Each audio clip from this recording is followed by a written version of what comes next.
Hey guys, Victor here, and welcome to Film Fan Perspective. And this is the moment we've all been waiting for, my first review. I'm just kidding, guys. It's Rogue One. It's finally here, and here are my thoughts on the movie.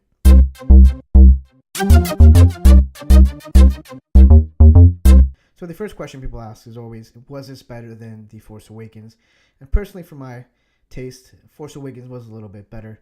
And mainly it's because while both tug on nostalgia strings, I feel that Rogue One doesn't at times unnecessarily. And I'll give you a few examples. Like, we actually bump into the people from the cantina, the one that we see in episode 4, where the famous two guys, the one that gets the hand chopped off and whatnot. And I thought that was unnecessary. And then I'll also give you a second example, which is the R2D2 and C3PO bit. For that one, I'll give them a little bit of a pass because technically they're supposed to be there, but I don't see why they had to be in Javin 4. I know I'm going to mispronounce that so bad, then you guys are going to rip me in the comments section, but that was unnecessary to me. I mean, they could have popped up on the ship. That would have been a little bit more cleaner, if you will. But my main gist with this movie is that for the first third of the movie, it did not feel like a Star Wars movie.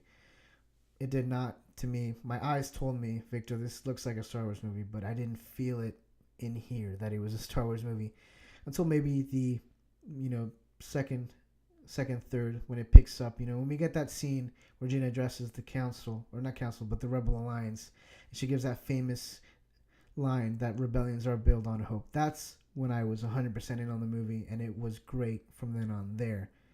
Now, I know I'm speaking a lot of negatives, so let me get that out of the way. And I'll start by saying that while it was nice seeing Tarkin and Princess Leia, the digital effects of their face threw me off from the movie. Less so with Tarkin, but I think with Tarkin we got a moment to adjust. We got a lot of scenes with him, and it was great to see him.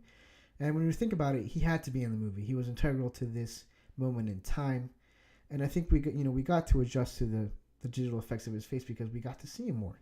And I at some point I got used to it, and then I get bombed with Princess Leia and her digital effect, and we had like no moment to adjust because she was there for like 2 seconds, and so the digital effect was glaring in my opinion. I don't know what you guys think. Let me know in the comment section down below. But that threw me out of the movie.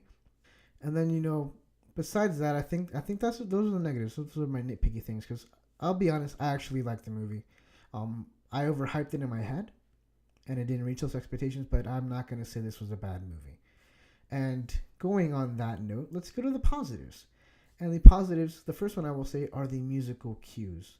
And what I mean by that are the like I said, they were pulling on nostalgia, some unnecessarily, but in this case, with the music, it was perfect. We get that Hope theme when we see Bail Organa for the first time. I thought that was great.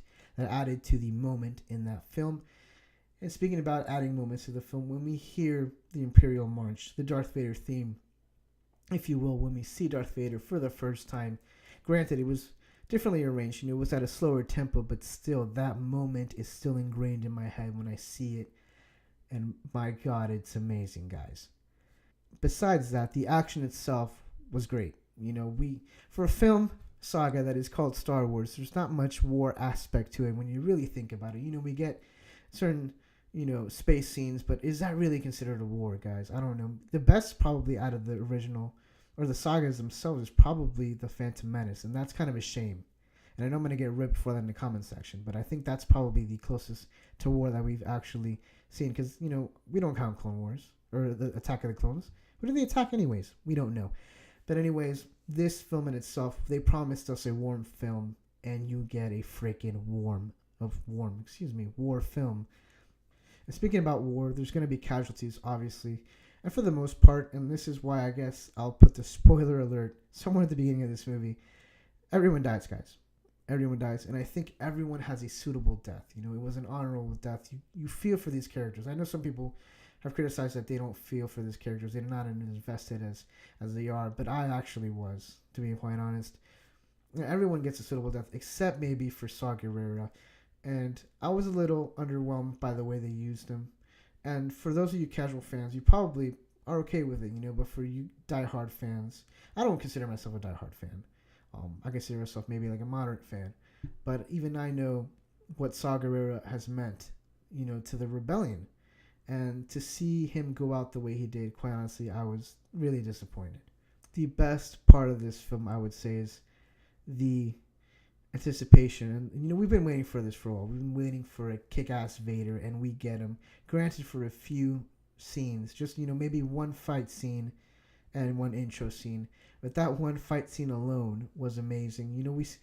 We always hear these stories about Darth Vader, and quite frankly, in the original saga, we don't get to see how badass he is.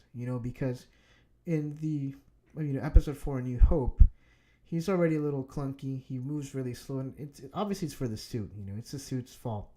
But we don't get to see the fluidness and the aggression that Darth Vader has, and we see it in the last 5 minutes of this movie. And I think that's amazing. It's great, guys, because we've been waiting for this for a while. And to put it on a note, I guess, and finish my review, I'm going to say that the standout characters for me are between two people, and it is the robot K2SO and Donnie Ying's character, Chirrut Imwe. And the reason I have both these two characters is because people obviously gravitate towards the robot. And the main reason why it's tied for me is because there was a lot of comedy in this movie. And obviously the robot was the comedic relief. But at times for me, the jokes didn't hit. They didn't hit as good as, other people enjoyed it, I guess.